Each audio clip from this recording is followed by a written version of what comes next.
كتبت خود سر مزه لآلیه کی بایکوتا دوامه و لآلیه که دن خواندن به سیستم آنلاین و آوته.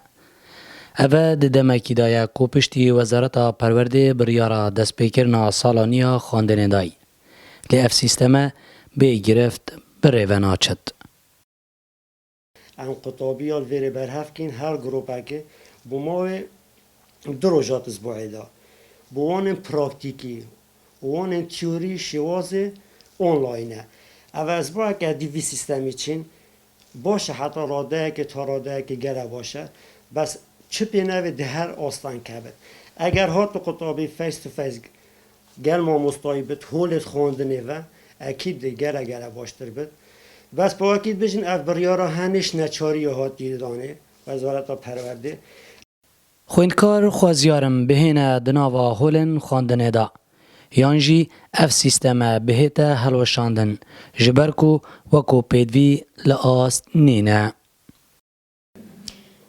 به گمان راستی سیستم آنلاین چو يعني مقدي يعني جل طلبة خط نينا يانجي كهرب نينا بقمان يعني مرو بدن دوم يجي بتر تطبيق يسر خواندني بكتن دامرو بشكتيب جهد باشتر و ام دخازش وزارت پرودت کن کو بشن يعني قطاب خانه وكن يانجي محدا وكن بتر کو ام تيب جهن يعني ام سا تطبيق كن ويتشتي ام تخوينن دام بتر تيب جهن ماموستا و یکی نوشیرن کو سرارای آستانگین لبرسنگ وان دبیجن.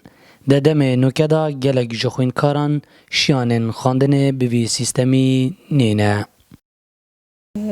بومه دا گلک باشتر ببید اگر سیستم آنلاین نبامش یا با الهانه پیمان گیب خواه ام وانید خواه شرح بکن که قطابی باشتر داور گریتن سیستم آنلاین یا شای کارتی کرنه که تاراده کلمه جیب کت و قطابیش بگید هر واسا قطابی نشاب گهتن وانه بدرستی یا هندک جارا هیلت انترنت خوش نینه یا راستی و هر واسا ام دی بحث هندش کن اما جیب هندیدن گلک مالیت هین احتمال ها بار وانه آبوری ایلاوازه آن موبایل سردمانه نینن.